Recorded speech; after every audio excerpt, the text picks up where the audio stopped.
പാർക്കിൻ്റെ ഉള്ളിൽ കയറുന്നതിൻ്റെ മുന്നേ തന്നെ ഫോട്ടോ ആണ് പാസ്സാക്കാൻ വിചാരിച്ചു. ഇല്ലെങ്കിൽ കൂലിപ്പണി കഴിഞ്ഞ് ഇറങ്ങണ പോലെ ഇക്കാരം. പിന്നെ ചെന്നപ്പോൾ തന്നെ എനിക്കൊരു ഊഞ്ഞാൽ കിട്ടിയിട്ടുണ്ടായിട്ടോ. നല്ല രസമുണ്ട്. സെറ്റ് സാരിയൊക്കെ കൊടുത്ത് ആടാൻ പറ്റിയ ഊഞ്ഞാലായിരുന്നു കേട്ടോ.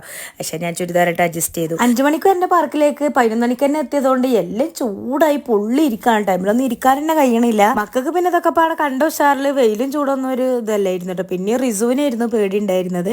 അതുകൊണ്ടാണ് ഓൻ ചൂടായതുകൊണ്ടാണ് ഓൻ അങ്ങനെ ഇരിക്കണത്. മറ്റുള്ളവരൊക്കെ ഭയങ്കര ആക്റ്റീവായിട്ട് അതിൽ കളിച്ചിട്ടുണ്ടായിരുന്നു കേട്ടോ. പിന്നെ ഇവിടെ വന്നിട്ട് ഏറ്റവും കൂടുതൽ മുതലാക്കിയത് താത്താന്റെ മോളും റഷമോളും കൂടിയാണ് കേട്ടോ. ഒരു കയറാത്ത ഒരു സാധനവും അല്ല, എല്ലാത്തിലും കയറി മറിഞ്ഞിട്ടുണ്ടായിരുന്നു കേട്ടോ. കുറച്ചു നേരമൊക്കെ ഇവരെ കൂടെ തള്ള വൈബ് അടിച്ച് അവിടെ ഇരുന്നു കേട്ടോ. പിന്നെ ഞാൻ അവരെ കൂടെ ഇറങ്ങിട്ടോ സ്വിമ്മിംഗ് പൂളിലൊക്കെ.